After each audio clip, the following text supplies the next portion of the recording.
Eternity's Shadow by E. Thomas Canton. Copyright 2024 E. Thomas Canton. All rights reserved.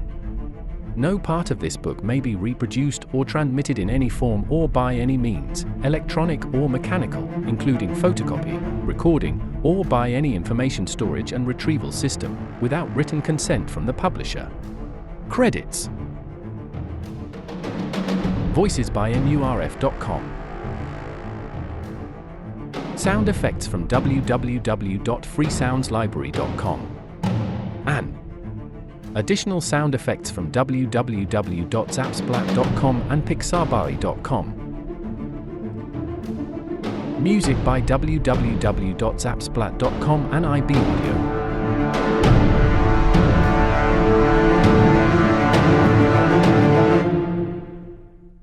Wisdom comes through contemplation.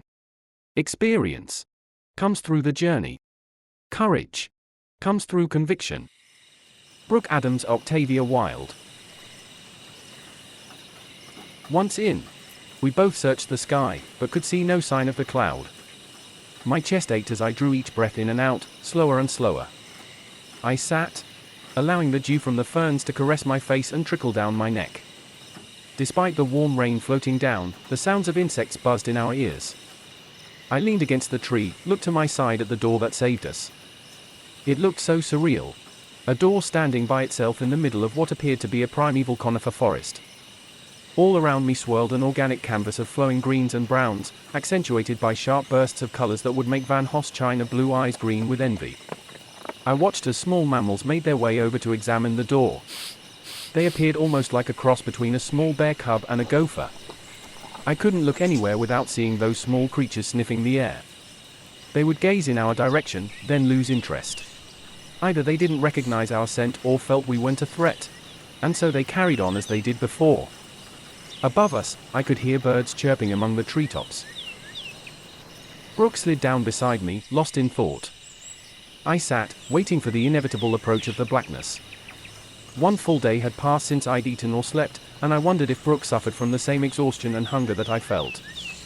I turned to her and saw her finger flying with a mad abandon through the air as she calculated the equations in her mind. Any thoughts? I asked. In theory. Vacuum decay. I looked at her. My lack of knowledge had become a vessel into which she could pour her ideas. The third law of thermodynamics. It says everything in the universe is moving toward its lowest energy state. Its ground state. Right? Okay. That's true with everything. Except the Higgs field.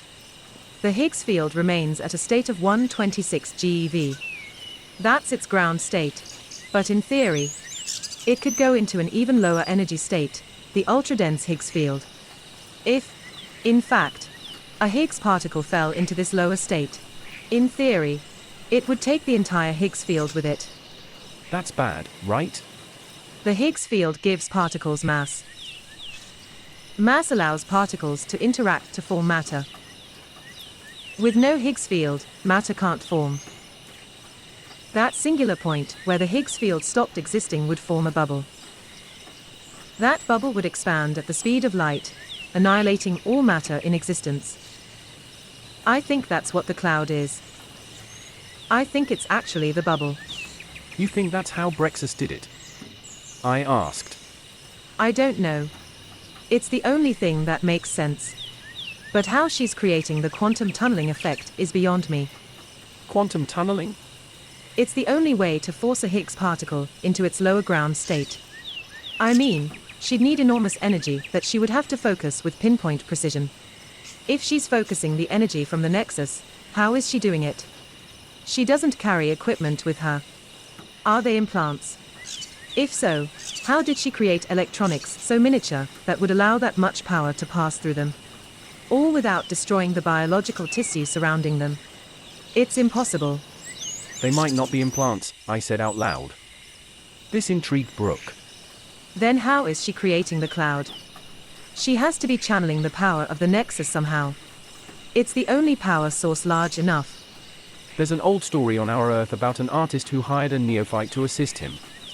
People asked why he would hire someone so inexperienced. The artist replied, "The best way to learn new things is by working with someone who knows nothing." That story had defined my relationship with Brooke. The problem with any intelligent person is that they fall into a certain pattern of thinking, and once that pattern becomes habit, it's difficult to get out of. Einstein had that same problem. He got into a preconceived way of thinking and couldn't accept quantum mechanics. In short, my ignorance freed Brooke's mind to look at things in new ways. In the end, does it matter how she does it? I said. She spoke as if she were at war. If she decides other universes are her enemy, then... I know. They are all doomed. I've brought on the apocalypse. I should have known she'd have taken this into account already. Still, if other universes had fallen victim to Brexus, why weren't there more ghost apertures? When I asked this, Brooke handed me the GT device. It allowed me to see the sphere of OLED screens from the door we had passed through. The apertures on the far side of the sphere were so distant, their lights looked like stars. Peering down toward the CCP, I could see no other ghost apertures. I turned my gaze above me to the apertures spiraling upward without end. The longer I looked, the more I saw ghost apertures marking where universes once existed. How many people were on those other Earths? How many people had died at her hands? I handed her back the GT device and fell back against the tree. Fuck! Brooke shot a look at me, but I wasn't in the frame of mind to worry about her reaction. Yes, I know. If we were still on our Earth, I'd have my tongue removed for swearing, but since that world no longer exists, I let loose a long, violent string of expletives ending with God. Hey. My eyes shot to the sky expecting to find that the death fog had found us. No, that wasn't the issue. I have to say she always had a way of surprising me. Every time I thought I had her defined, she showed me something new that I hadn't seen before. Brooke believed. She had faith. Now, because we had lived. In a theocracy, it didn't mean everyone believed. This had been what led to Sunday services becoming mandatory. Fewer and fewer people were attending Mass. To account for myself, I admit to being one of the growing number who sat in the back sleeping through the service.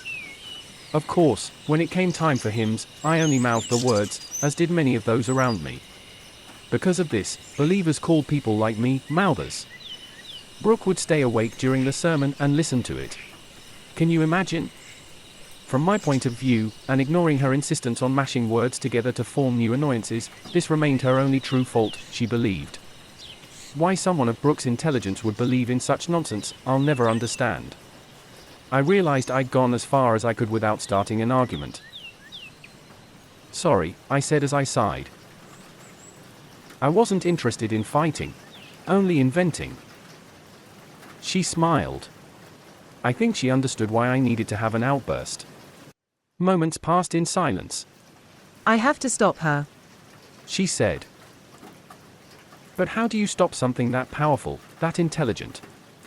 I asked, lost on how she planned to do it. Brooke had thought about this for only a moment, when a grin crept across her face. She turned to me with a knowing smile. There's only one way. Come on. We've got to get back to the CCP. She said. How? I asked, as she grabbed my hand, eager to be off. That cloud is still waiting for us. Leave that to me. She said as we stood. We had been talking, so I never noticed it at first, but now I couldn't escape it. The silence. The chirping of the birds had ceased, and insects no longer buzzed about. I looked around to find the little bear gopher mammals had fled. We froze. A thunderous crash exploded in the quiet. We tensed. I searched the dense foliage for any sign of movement. My adrenaline spiked. A dinosaur that didn't officially exist exploded into view. Unofficially, it looked hungry. I couldn't tell you its name, but it stood about 2 meters tall, fast, and must have thought we looked delicious. It chased us through the door. Now, when I say through the door, I do not mean to say to the door. It ran through the door right behind us and chased us through the glass tunnel. Brooke and I jumped. We plummeted into the abyss. Reaching out, I caught the center hole in an aperture far below us. Brooke grabbed me. The poor beast tumbled through the aperture, and into the eternity on the other side. You know I can't help but feel sorry for that dumb animal. That's it, concentrate on something else, and don't look down. I took a deep breath.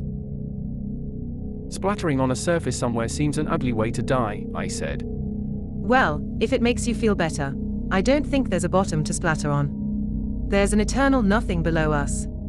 That beast, whatever it was, will more than likely starve to death, and even decompose long before it ever hits anything. Oh. Should I feel better about that? Brooke thought for a moment. I don't know actually. I looked down, and all my worries about the dinosaur evaporated when I saw the cloud of darkness devour the beast on its way to us.